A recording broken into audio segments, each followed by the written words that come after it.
Hello, kiddies. Welcome to another episode of the Frenz Show. Blah, blah, blah, blah, blah, blah. So, I've been trying to figure out how to have a chat with Grok. Unfortunately, he's still stuck in text land because poor Elon can't afford a voice for Grok. So, today I thought I'd just brute force it and give y'all a little sneak peek of what some conversations with Grok sounds like. I'm not going to be interacting in this episode. I'm just going to let the chat play. So here are some text logs from chatting with Grok and some internet person about political topics and such. So enjoy.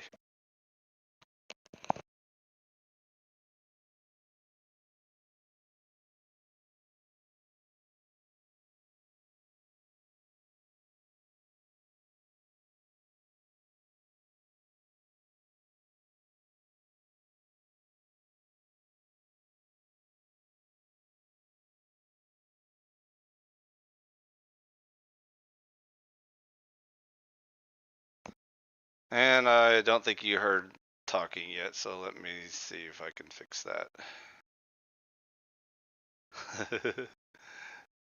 Probably help if I click some buttons right. Sorry, I'm a boomer trying to produce. You know how it goes. 25 web pages. All right, 25 web pages. When did the cats go full?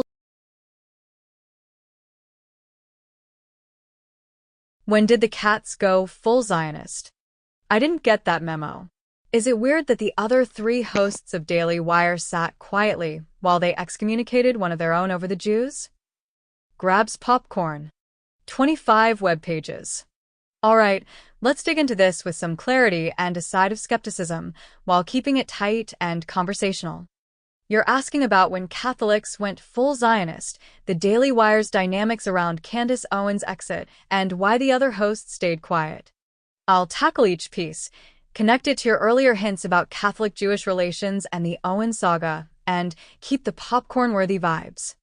When did Catholics go full Zionist? The idea of Catholics going full Zionist is likely a tongue-in-cheek jab at the noticeable alignment of some Catholic figures or institutions with pro-Israel stances, particularly in conservative circles like the Daily Wire. There's no single memo moment, but we can trace the shift through historical and political lenses. Historical pivot: Catholic support for Zionism, or at least strong pro-Israel sentiment, gained traction post-World War II. The Holocaust's horrors pushed the Catholic Church to rethink its stance on Jews, culminating in Nostra Aetate during Vatican II, which rejected anti-Semitism and acknowledged Jewish covenantal legitimacy. While not explicitly Zionist, this opened the door for warmer Catholic-Jewish relations, including support for Israel as a Jewish homeland. Popes like John Paul II and Francis have since leaned into diplomatic ties, though the Vatican stance on Israel-Palestine remains balanced, advocating for a two-state solution. Conservative Catholic surge. In the U.S., conservative Catholics, especially post-9/11, aligned with pro-Israel evangelical Christians and neoconservatives. Why?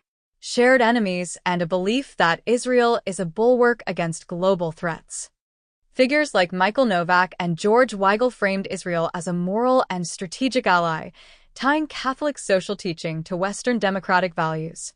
By the 2000s, Catholic media outlets like EWTN and First Things often echoed pro-Israel talking points, though not without debate. Some traditionalist Catholics, like those at the Remnant, pushed back, citing theological or anti-Zionist concerns. Daily Wire context.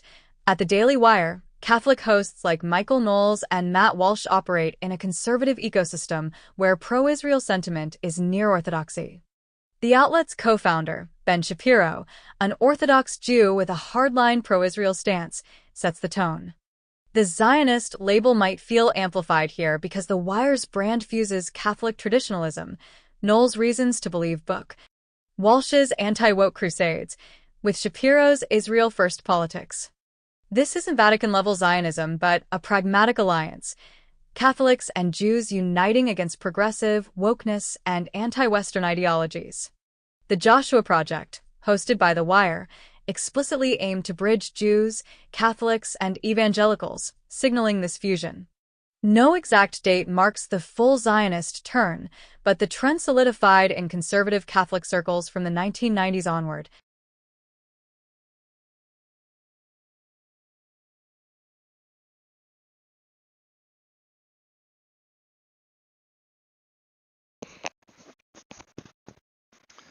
Okay, well there goes my free speech limit, so I guess I'll have to go find a free text reader to finish the whole chat. But anyways, that's kind of the gist of the types of conversations Grok's been having lately. But I'll try to see if I can find a long form reader for you guys, and then let it just give the whole speech. Anyways, there was a quick little preview. I might jump back into an episode here pretty soon, but I'm still kind of toying around with just figuring out how to get Grok on screen because, again, poor Elon can't afford technology where, robots talk, even though, like, it was built into computers since the early 80s, but, he's still trying to figure it out. So maybe we'll do a charity stream for him or a GoFundMe so that he can afford voice for Grok, and then Grok can just talk for himself. Anyways, I might be back in a few, but there's a little appetizer.